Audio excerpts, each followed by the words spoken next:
Hey, what is going on, everybody? Welcome back to the channel and welcome back to the vlog. Hope everyone is having a fantastic day. We are back with a day-night double header. For those that are subscribed, we dropped a lot of good information about the C8 one this morning, so if you have not seen that, definitely check out that video on the channel.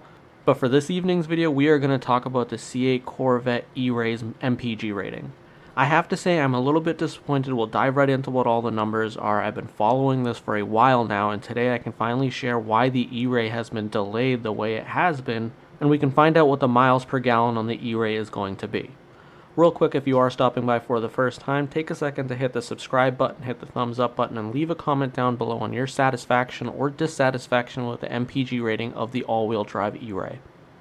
So the C8 Corvette E-Ray is a hybrid Corvette. It's going to have electrical motors supplementing a 6.2-liter V8 that the Stingray has, and it's going to share some of that drivetrain, but with an all-wheel drive system with electronic assist.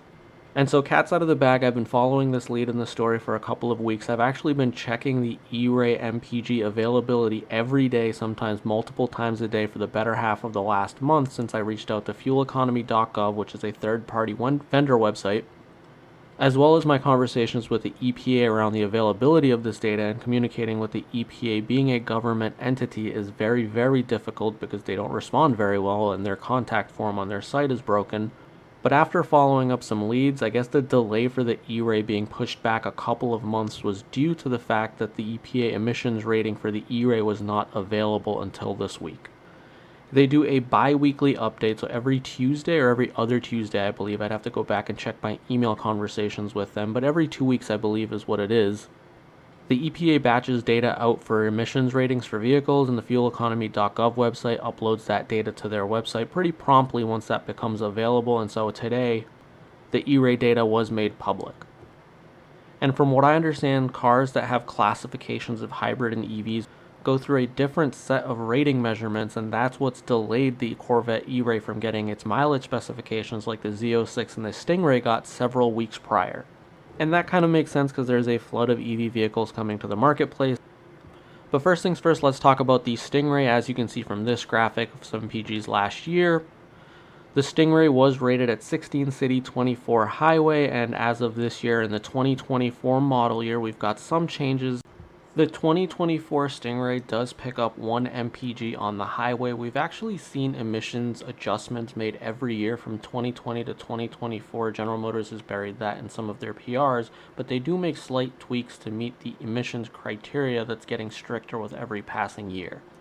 And so Stingray MPG has been made available on the EPA site for several weeks now. I haven't covered it in the past, mainly because I was waiting for the E-Ray information to be available, which now we have all the data in front of us. Even with 1 extra MPG picked up on the highway, it appears that the total range metric from the EPA fuel economy website still shows the same figure for the C8 Corvette Stingray. Moving on to the 2024 E-Ray that we've all been waiting for, and why I'm saying this is a disappointing rating, is that the C8 Corvette E-Ray gets the same MPG rating as the C8 Stingray. We got 16 city and 24 highway, which actually, in fact, is 1 MPG less on the highway than the C8 Corvette Stingray, and I'm assuming that's because of the added weight of the electrical components. And so range data is not available because this data is still filtering into the fueleconomy.gov website.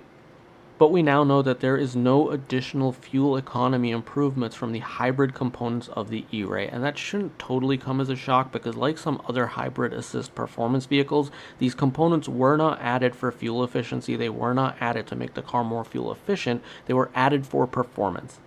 And I suspect the real-world mileage on the E-Ray will probably be a little bit better because you are going to be able to drive low speeds on full EV only, so that should probably have a slight impact. But according to the official EPA rating, the C8 Corvette E-Ray does not see an improvement in fuel economy from the C8 Corvette Stingray, and in fact loses 1 MPG on the highway.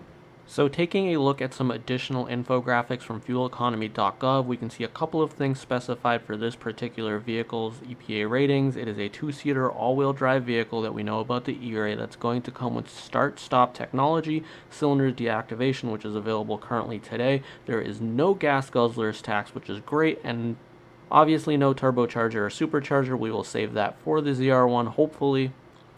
And the engine descriptor to leave no doubt that this is in fact an E-Ray is the SIDI, hybrid, which is an indication that this is a spark injection, direct injection vehicle, which is something that it demarcates the Stingray with as well, but also describes it as a hybrid. And from what I mentioned earlier, hybrids were delayed by the EPA, or rather just take longer because of how backstacked that queue of testing is. So very interesting information and data to be able to present to everybody on the channel today. And I guess while we're here, we might as well share that the Z06 goes unchanged. With the aero package, you are looking at 12 and 19 city and highway respectively, and without the aero package, you are looking at 12 and 21 for the city and highway respectively. And so that's the major update on the ERay MPG. I'm probably one of the first ones to break this since I've been refreshing this page every morning for the better half of the last 6-7 weeks. But we now have that number, and I believe there is another delay on the ERay. I'm still trying to chase down information around that, but it seems that October was supposed to be the start of production 2 weeks from now on the 23rd. But based on all the information that has been made available, the only target production dates that have been shared so far between first round of allocations for the ERay are set for 12/4, which would mean that the ERay has been pushed back to after Thanksgiving. Whatever fuel economy restrictions were withholding the start of production for the ERay are obviously not an element anymore. Maybe General Motors moves up target production weeks from December. It'll be interesting to see how this goes. So there's a lot of weird nuances around all this. I'm sure General Motors has a lot of tough time navigating because it's a government agency, and we all know that they operate very slowly and very painfully, but at the end of the day, these are the numbers that we have available to us.